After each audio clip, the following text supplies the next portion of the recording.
Welcome to this edition of the In the Bullseye podcast. I'm voice of the Bulls, Paul Peck, joined by new Bulls football special teams coordinator, Garrett McLaughlin. A familiar face to some here in the Western New York region, but as familiar to be back home as an Orchard Park native. What's it like to be back home in your profession when that can be hard to do?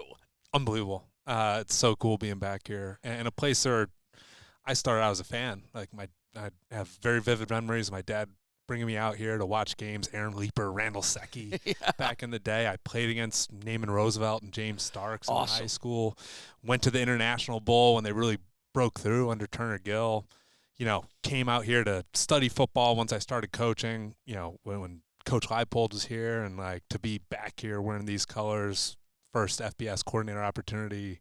It's really a dream come true. It's very cool. It's really cool that the program has been existing long enough and has reached enough success that there's a generation of people like you that went to the International Bowl and watched Naaman Roosevelt and all those greats, and now you have that chance to come around to be back and work here. That's a pretty cool moment for the program as a whole, isn't it? It's very neat. Yeah, and to see the growth from that time too, when they just started FBS football to all the renovations that have been done to the facilities to now where it's a consistent contender in the MAC, and looking forward to help us elevate that.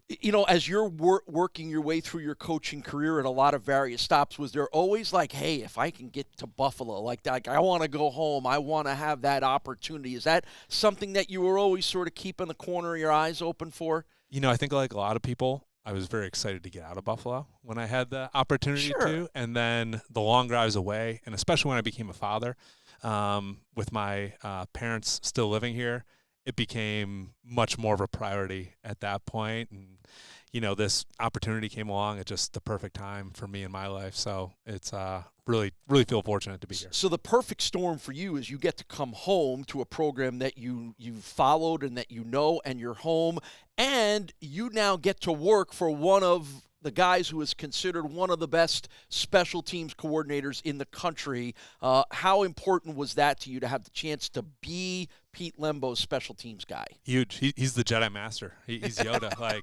To have the opportunity to learn under him, and this isn't the first time I started to learn under him, whether it was me and him talking on the phone, Zooms during COVID, had a few of those, or just watching his film and picking things up, particularly when I was at South Carolina, some of the things that they did schematically, technically, he's been a guy who I've been learning from a long time. So now to have him right down the hallway from me and be able to pick his brain on things daily, what a cool opportunity. Now, all that said, because of those reasons, he's going to be very demanding on you. Are you ready for that challenge? I'm welcoming to that. Yeah, absolutely. I want to get better. I think I'm very good.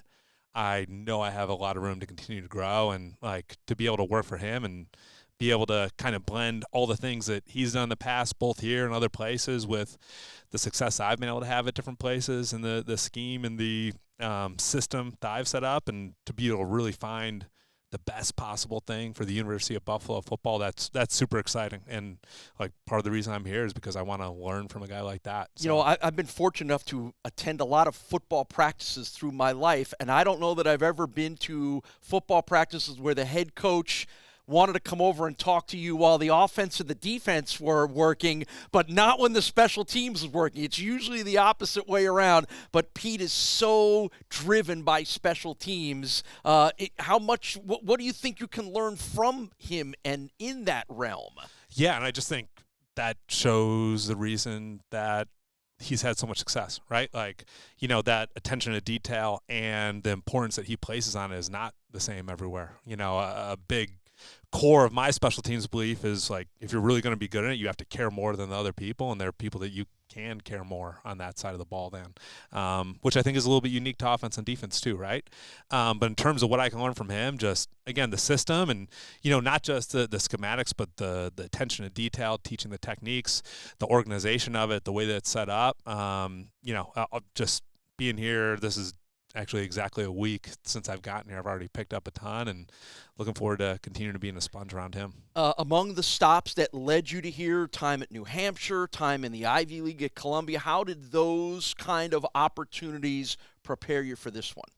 Yeah, I mean, the opportunity to really kind of make my stuff up as I went.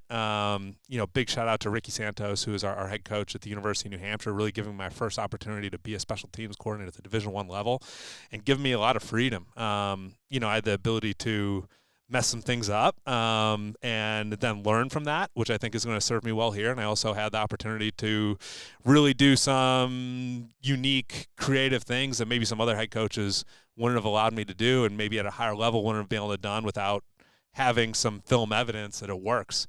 So super appreciative to the opportunity at those different levels to be able to work, to be able to get in the lab, to be able to experiment and find some things that really were able to work and be able to get the opportunity to be a Division I special teams coordinator on my belt. We've seen this program have a lot of success in bringing Ivy League kids here. I'm glad we're bringing an Ivy League coach here now as well, too. But having coached in the Ivy League where, again, the outside perception is the kids are a little smarter or whatever else you want to say, but why have the Ivy League kids that have transferred here for that last year of eligibility had so much success? What is it about playing at those kinds of schools that helps prepare you? I think in a certain way you can sometimes attract a little bit of a higher level of athlete just because they really want the academics too, right? So you have a little bit of a really good recruiting pitch for guys who can achieve academically at that level to be able to get into a place like that. Not only that, but I think they're able to acclimate really fast because of that. And not only that, but because some of the practice restrictions and things like that, once they're in a environment where they're able to do more football, I think they grow exponentially from that as well. All right, so as you take over the special teams here, Garrett, again, we as fans, you think of special teams and you look at the kicker and the punter and the long snapper, and I know returners and coverages are all part of it, but those are all new units right now. There's not a lot. None of the kicker, punter, long snapper from last year are back, so you're starting from scratch a little bit. Give everybody a sense of how you're going to start to put these units together. Yeah, we have 3 really good guys on the program right now. We just recruited a transfer snapper who will be here in the summer as well, and then a few other guys who will be here in the summer too. So really, I'm trying to come in with as blank a slate as possible, especially with them having not played last year. It's just me getting to know them and then me evaluating not only their quality but what they do well or don't do well. I really liken the specialists on your coverage units or on field goal to your quarterback on offense. Like if you have a really, really good one, you can cover up some deficiencies in other areas. If you don't have a very good one, then you can be great at the 10 other positions, and you probably aren't going to be great on punt or kickoff. Not only that, but you always hear, well, we want to cater the offense to the quarterback. It's the same thing for us. If we have a punter who's really good at rolling, okay, we'll do a lot more roll punt. If we have a guy who doesn't feel very comfortable with that, we're going to kick from the pocket and do those type of things. So really it's not only figuring out their quality, but figuring out what they really do well and then kind of catering our schemes to allow those guys to let their best quality show. There are not a lot of returning starters on either the offense or the defensive units for the Bulls. So how does that impact you as a special teams coach? Do those guys have to figure out who their core starters are going to be, and then the guys who are the backups now come and hang out more with you? Or do you have the ability to say, I want that guy no matter how many snaps he's playing elsewhere? How does the personnel sort of decisions evolve? I think that's an ongoing conversation with the staff too, right? Like not only being the only new coordinator, having a new coordinator on offense or defense, like that's something that we all got to figure out. But I think from something that you said earlier, like Coach Lembo's, the importance that he places on special teams, I have a good feeling that probably a good amount of the roster will be available to me to use, as we need to be successful on special teams. But that's an ongoing staff conversation right now. Right. All right. So we alluded to it. You are an Orchard Park native. You talked about having, been involved in watching UB as a kid. Tell me a little bit about growing up in Orchard Park. You played high school football for the Quakers. You won a couple Section 6 championships. Take me back to those days of playing on the field at Orchard Park High School and how that made you love this sport. Yeah, I mean, that's, like you said, really where I fell in love with it. I guess I should say I really first fell in love with the sport, watching the games with my grandfather, with my father, Sunday 1 p.m. appointment viewing. Obviously, Buffalo Bills, go Bills till the day I die. And then also, again, being able to come to the games here and watch them, but then really falling in love with it back on the old dust fields that we practiced on. It would, day before, in days prior to having turf all over the place, like that field got muddy and gross at the end of the year. But we were able to win a bunch of games. We had some really talented players. We had some great coaching. Had a lot of fun out there and helped set me up for, didn't know at the time, but helped set me up for what I'd be doing the rest of my life's work. You mentioned you played against Starks and Naaman Roosevelt. If I asked them, did you get any tackles or knock any passes down on them, or did they run by you at all? Somewhere along the line, we're going to get Naaman in here. We're going to be able to ask him this question. That was a scrimmage that we played against them, and no, I was not anywhere close to the quality of those guys. So if they have any memories of me, then it was definitely them getting the better of me, I would imagine. Who's the most famous guy you either played against or played with beyond those guys?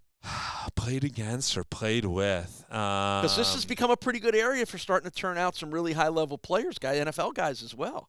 No doubt. Those would probably be the main guys. Those are really good ones. I'm trying to think of any of the other guys on my team. Kyle Hoppe ended up being a great quarterback at Buffalo State, was a draft pick by the Orioles.